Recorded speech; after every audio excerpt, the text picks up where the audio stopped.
जय हिंद, नमस्कार साथियों। आप सभी का अपने YouTube channel DK fire safety academy में हार्दिक स्वागत है।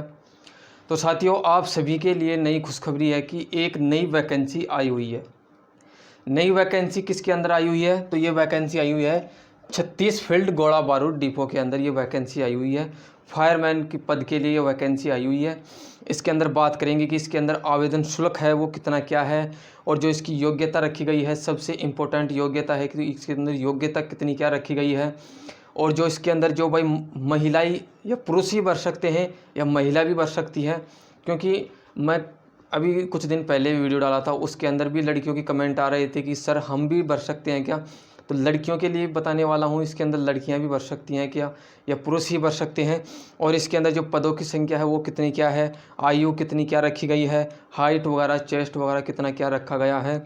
और इसके अंदर भाई ऑफलाइन मोड है या इसका फॉर्म का जो ऑनलाइन मोड है, कैसे क्या आपको अप्लाई करना है, इन सभी के बारे में विस्तार से चर्चा करने वाले हैं। तो सबसे पहले अगर आप चैनल पर नए हैं तो चैनल को कर दीजिए सब्सक्राइब, बेल आइकन दबा दीजिए, क्योंकि साथियों आपको इस चैनल के ऊपर इसी तरह की फायर से संबंधित भर्ती यहाँ पर मिलती रहेगी। और साथियों, अगर आपको वीडियो अच्छी लगे तो वीडियो को लाइक करें और ज़्यादा से ज़्यादा दोस्तों में शेयर करें, ताकि आपके दोस्त भी अगर फायर से संबंधित तैयारी कर रहे हैं तो उनको भी यह वैकेंसी भरने का एक उपलक्ष्य यानी कि एक अच्छा शानदार मौका मिल जाए। तो साथियों देख लीजिए, अब देखते हैं जो इसके अंदर जो पद है वह किस पोस्ट के लिए आई हुई है यह वैकेंसी। तो इसके अंदर जो पद है वो कौन सा पद है? तो ये है फायरमैन पद। फायरमैन पोस्ट के लिए वैकेंसी आई हुई है। और इसके अंदर जो भाई आवेदन शुल्क है, क्योंकि सभी साथियों के यही डाउट रहता है कि सर इसके अंदर आवेदन शुल्क कितना क्या है। तो आवेदन शुल्क है वो कितना क्या है, आवेदन शुल्क है वो कितना है? तो वो है साथियों निःशुल्क है। आपको एक भी रुपए देने की जरूरत नहीं है, निःशुल्क आपका आवेदन शुल्क है। नेक्स्ट देख लीजिए साथियों, जो इसकी योग्यता रखी गई है, योग्यता कितनी क्या रखी गई है। तो योग्यता रखी गई है वो कितनी रखी गई है? तो 10वीं पास इसके अंदर योग्यता रखी गई है। 10वीं पास कैंडिडेट होना चाहिए। ऐसा कुछ नहीं दे रखा कि इसके अंदर भाई डिप्लोमाधारी लगा सकते हैं या फिर जिसके पास डिप्लोमा हो वहीं लगाए। नहीं साथियों, ऐसा कुछ नहीं दे रखा। अगर आपके पास डिप्लोमा नहीं भी है तो भी आप ये फॉर्म अप्लाई कर सकते हो। ओनली 10वीं पास के लिए ये वैकेंसी आई हुई है। और साथियों आप देख लेते हैं भाई कौन कौन इसके अंदर भर सकता है फॉर्म। तो साथियों इसके अंदर महिला जो कैंडिडेट है, महिला और पुरुष, महिला और जो पुरुष हैं वो दोनों इसके अंदर अप्लाई कर सकते हैं। चाहे महिला हो या पुरुष हो, दोनों इसके अंदर अप्लाई कर सकते हैं। नेक्स्ट देख लीजिए साथियों, इसके अंदर अब जो नेक्स्ट बात आती है कि साथियों आपने ये तो देख लिया कि फायरमैन पोस्ट के लिए आई हुई है, आवेदन शुल्क ये है, योग्यता ये है, और महिला और जो पुरुष है दोनों लगा सकते हैं। लेकिन जो नेक्स्ट बात आ रही है वो क्या आ रही है कि इसके अंदर जो पदों की संख्या है वो कितनी क्या है। तो पदों की संख्या है वो कितनी है, पदों की संख्या। तो साथियों इसके अंदर जो पदों की संख्या है, कुल पद हैं टोटल जो पोस्ट हैं वो तो हैं 174 पोस्ट। 174 पोस्ट है, प्लस में जो फायरमैन की जो पोस्ट है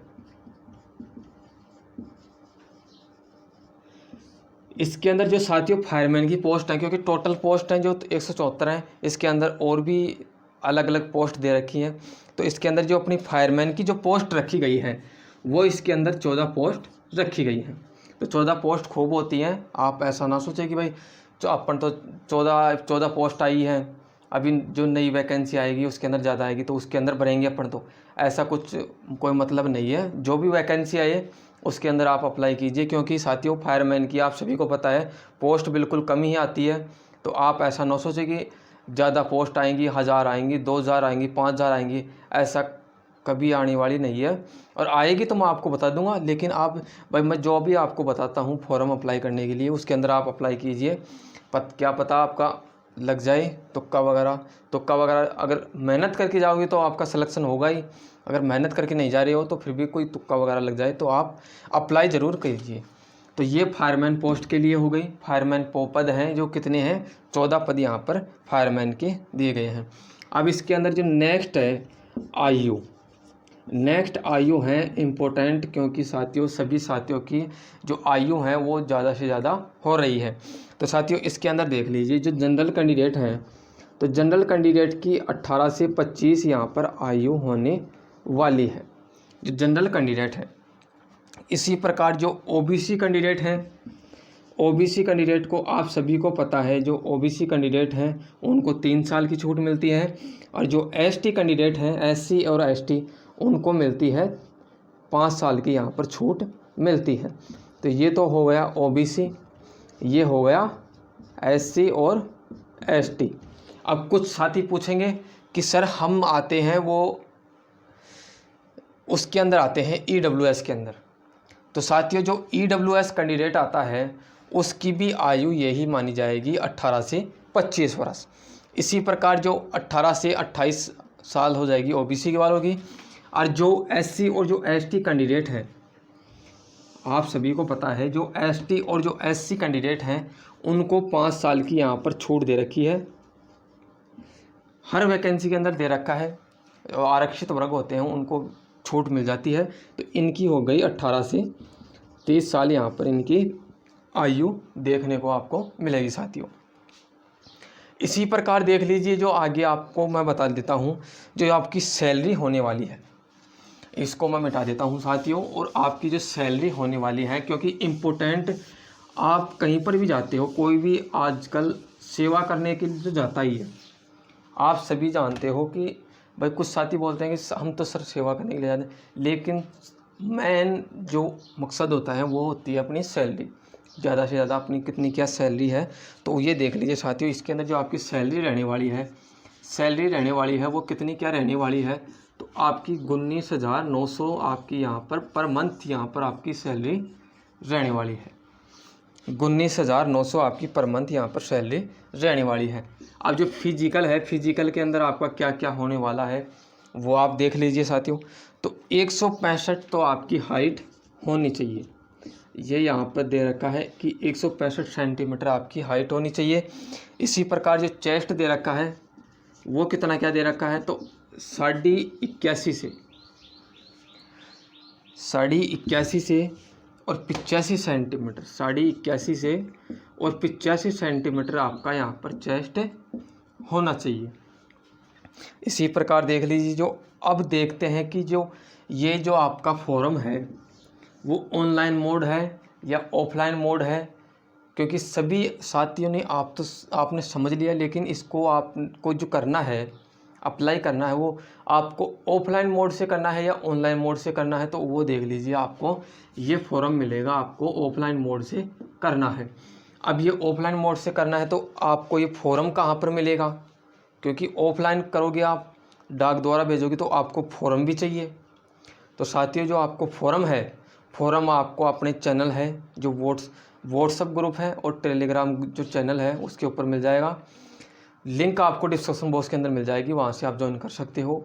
अगर आपको लिंक से नहीं ज्वाइन हो रहे हो तो आप टेलीग्राम के ऊपर जा कर के डीके फायर सेफ्टी एकेडमी लिख देना, वहाँ पर आपकी जो आपका जो टेलीग्राम चैनल है वो आ जाएगा, वहाँ से आप ज्वाइन कर सकते हो। और जो इसकी PDF है वो PDF मैं उसके ऊपर डाल दूँगा, तो वहाँ से आप इसका जो फॉर्म है वो भर करके आप पोस्ट ऑफिस के अंदर जमा करा सकते हो। और जो भाई इसका जो आपको अगर फॉर्म भरना ना आए, क्योंकि साथियों जो ऑफलाइन मोड जो फॉर्म होता है इसके अंदर अगर आपने थोड़ी सी भी गलती कर दी तो आपका डायरेक्ट रिजेक्ट हो जाएगा। तो आपको अगर भरना फॉर्म नहीं आए तो आप 1-2 दिन रुक जाना, कल या परसों में इसका जो फॉर्म है कैसे क्या आपको भरना है वो मैं भी आपको मेरा जो फॉर्म है वो भरकर आपको समझाने वाला हूँ। अब देख लीजिए जो इसको आवेदन है, आवेदन आपको कैसे क्या कहाँ पर भेजना है, कौन सा एड्रेस है उसके ऊपर आपका जो ये फॉर्म है वो आपको भेजना है। तो आपको जो एक तो आपका लिफाफा आएगा, सभी को पता है ये लिफाफा आएगा बड़ा वाला, तो इसके ऊपर 2 लिखना है आपको, 2 के नीचे आपको ये एड्रेस लिखना है। कौन सा एड्रेस यहाँ पर नीचे लिखना है वो आप देख लीजिए। तो यहाँ पर लिखना है 2 लिखना है। फिर इसके बाद में आपको क्या लिखना है वो आप देख लीजिए। तो ये आपको जो एड्रेस है ये लिख देना है आपको, 2 ऊपर लिखना है। फिर बाद में आप देख लीजिए एड्रेस को मैं आपको एक एक स्पेलिंग दोबारा बता देता हूँ। THE, इसके बाद में लिखना है COMMANDANT, ये लिखना है। इसके बाद में लिखना है 36 FIELDAMMUNITION, इसके बाद में लिखना है DEPOT, इसके बाद में नीचे लिखना है PIN, फिर लिखना है ये लिखा यानी कि पिन कोड है ये, तो आप लगाना चाहो तो ये लगा देना चिन्ह यहाँ पर थोड़ा सा। इसके बाद में लिखना है 900-484, फिर बाद में आपको यहाँ पर C/O, फिर बाद में लिखना है आपको 56 APO। ये आपको जो एड्रेस है ये कहाँ पर लिखना है, आपका जो लिफाफा आएगा मेन पृष्ठ के ऊपर लिखना है 2 लिख करके, ये नीचे जो दे रखा है मैंने यहाँ पर ये एड्रेस लिखना है। इसके पीछे क्या लिखना है आपको, जो आपका लिफाफा हो गया ये, तो जैसे ये लिफाफा हो गया तो भाई ऊपर तो आपने ये लिख ही दिया, लेकिन साथियों पीछे आपको क्या लिखना है, तो पीछे लिखना है आपको फ्रॉम लिखना है, फ्रॉम भाई कहाँ से जा रहा है, और फिर फ्रॉम लिख करके आपको आपका एड्रेस लिख देना है, खुद का एड्रेस लिखना है। नीचे पिन कोड से पिन कोड लिखना है, प्लस में 2 मोबाइल नंबर आपके लिख देने हैं। उसके बाद में आपको ये तो लिफाफा हो गया। उसके बाद में आपको क्या करना है, एक लिफाफा इसके ऊपर जो अंदर डालना है, आपको छोटा लिफाफा डालना है, क्योंकि ये बड़ा लिफाफा हो गया, इसके अंदर आपका जो एक छोटा लिफाफा डालना है, क्योंकि उसी के अंदर आपका एडमिट कार्ड आने वाला है। तो एडमिट कार्ड उसके अंदर आएगा, तो उसके ऊपर भी कोई टिकट वगैरह लगाना है क्या आपको, तो वो भी देख लीजिए। आपको मैं बताता हूँ कि आपको उसके ऊपर क्या लिखना है। तो आपने जैसे इसके ऊपर तो लिख दिया 2 लिख करके, जो बोर्ड है जहाँ पर आप इसको भेज रहे हो वो एड्रेस लिख दिया आपने। लेकिन अब क्या लिखना है, जो छोटा वाला लिफाफा आएगा उसके ऊपर आपको क्या लिखना है, यहाँ पर 2 लिखना है। 2 के बाद में आपका खुद का एड्रेस लिखना है। खुद का क्यों लिखना है, क्योंकि साथियों ये जो 2 लिखना है इसके बाद में आपका एड्रेस क्यों लिखना है, क्योंकि ये एडमिट कार्ड आपके घर पर आएगा, बोर्ड इसको भेजेगा और आपके घर पर आएगा, तो ये आपको 2 इसलिए लिखना है। और इसके ऊपर आपको क्या करना है, यहाँ पर लिख देना है आपको जो 25 रुपये है, 25 रुपये की जो डाक टिकट आएंगे, डाक टिकट ये यहाँ पर आपको इसके ऊपर लगा देने हैं, 25 रुपये की डाक टिकट। अब ऐसा नहीं है कि आपको 25 रुपये का ही डाक टिकट मिले, आप 5 के 5 भी लगा सकते हो भाई, 5 के 5 लगा दिया आपने, या 10 के 10 के लगा दिए, फिर एक 5 का लगा दिया आपने। तो आप कैसे भी लगा सकते हो, लेकिन यहाँ पर इसके ऊपर होने चाहिए 25 रुपये के डाक टिकट होने चाहिए। ये हो गई इसकी बात। अब ये साथियों आपको अंतिम तिथि कब है इसकी, आपको इसको भेजना कब है, कितनी तारीख तक ये पहुंच जाना चाहिए बोर्ड के पास में, इन सभी के बारे में और चर्चा कर लेते हैं कि आपका ये कब तक ये बोर्ड के पास में पहुंच जाना चाहिए। तो देख लीजिए साथियों, जो इसकी अंतिम तिथि है वो कितनी है, अंतिम तिथि है 16 जून। तो 16 जून है, तो 16 जून से पहले बोर्ड ने इसे बोल रखा है इसको कि 16 जून से पहले बोर्ड के कार्यालय के अंदर ये पहुंच जाना चाहिए। अब भाई आप यहाँ से भाई अब भेजोगे, 5 को भेज रहे हो, 6 को भेज रहे हो, चाहे आप 15 तारीख को भेजो, ये कोई दिक्कत नहीं है, लेकिन जो उसका कार्यालय है बोर्ड का, उसके पास 16 तारीख से पहले पहुंच जाना चाहिए। ये हो गई इसकी बात। अब आप भेज रहे हो 5 तारीख को, लेकिन ये पहुंचा ही नहीं 16 तारीख तक, तो आपका ये रिजेक्ट हो जाएगा, ये बोल रखा है बोर्ड ने। तो आप इसको जल्द से जल्द वहाँ पर भेजने की कोशिश करें। आप देख लीजिए साथियों, जो अब नेक्स्ट बात कर लेते हैं इसके अंदर जो आपको डॉक्यूमेंट्स वगैरह क्या क्या भेजने हैं। तो अब देख लेते हैं जो इसके अंदर आपको डॉक्यूमेंट्स वगैरह क्या क्या भेजने हैं वो देख लीजिए साथियों। तो सबसे पहले तो आपको जो इसके साथ भेजने हैं, एक तो 10वीं की मार्कशीट, 10वीं क्लास की मार्कशीट भेजनी है आपको। और इसके बाद में आपको आपका जन्म प्रमाण पत्र आपको भेजना है।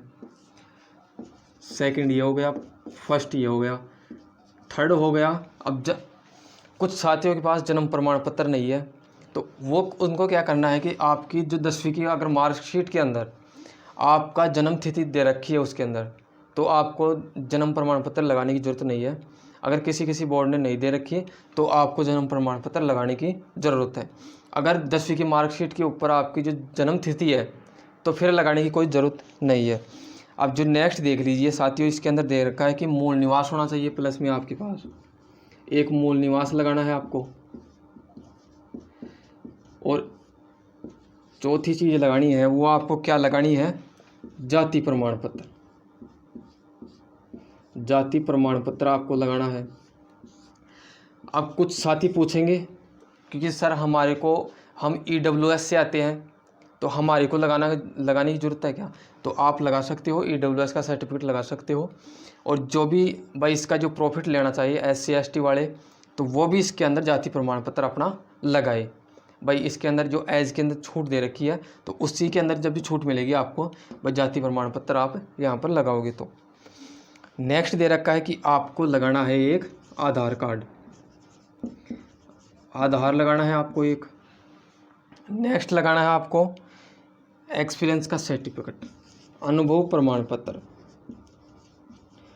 अनुभव प्रमाण पत्र आपको लगाना है।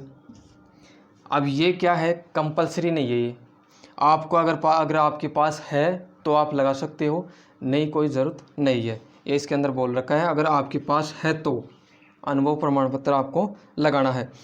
अब अनुभव प्रमाण पत्र किसका लगाना है, तो फायरमैन के लिए अगर आप अप्लाई कर रहे हो तो फायरमैन के लिए इसके अंदर आप लगा सकते हो अनुभव प्रमाण पत्र है वो। नेक्स्ट जो आपको इसके अंदर लगाना है वो क्या लगाना है, ये तो आपने लगा ही दिया।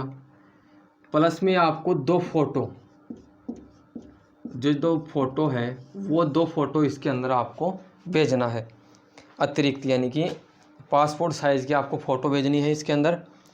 फ़ोटो हो गई भाई, आपको जो मेन जो फॉर्म आएगा उसके ऊपर तो आपको लगाना ही है फ़ोटो। फ़ोटो लगाने के बाद में एक्स्ट्रा फ़ोटो आपको जो छोटा वाला लिफाफा है उसके अंदर या उसके बाहर लगाकर, यानी कि लगाना नहीं है, वैसे डालकर इसको आपको भेज देना है 2 फोटो एक्स्ट्रा। क्योंकि जो आपका एडमिट कार्ड वगैरह आएगा उसके ऊपर आपकी जो फ़ोटो लगाकर उसके ऊपर मोहर लगाएंगे वो। तो ये हो गई जो वैकेंसी आई हुई थी फायरमैन की, इसकी बात। तो साथियों, इससे संबंधित अगर आपको किसी भी प्रकार का कोई क्वेश्चन हो, कुछ डाउट हो, तो आप कमेंट कर सकते हो। कमेंट का जवाब है मैं बहुत जल्द देने की कोशिश करूँगा। तो अगर ये वीडियो आपको अच्छी लगी हो तो वीडियो को लाइक करें और ज़्यादा से ज़्यादा दोस्तों में शेयर करें, ताकि आपके दोस्त भी जो वैकेंसी का इंतज़ार कर रहे हैं वो भी इसका फॉर्म है वो अप्लाई करें। और चैनल पर अगर आप नए हैं तो चैनल को सब्सक्राइब ज़रूर कर लें, क्योंकि आपको इस चैनल के ऊपर इसी प्रकार की फायर से संबंधित, फिर चाहे गवर्नमेंट सेक्टर हुआ या प्राइवेट सेक्टर हुआ, दोनों के अंदर जितनी वैकेंसी आती है यहाँ पर मैं आपको तुरंत अपडेट देता हूँ। और जितनी भी XYZ नोटिफिकेशन आते हैं यहाँ पर आपको तुरंत अपडेट मिल जाती है। फिर अगली वीडियो के अंदर मिलते हैं नई खुशखबरी के साथ। आज के लिए इतना ही। जय हिंद, जय भारत।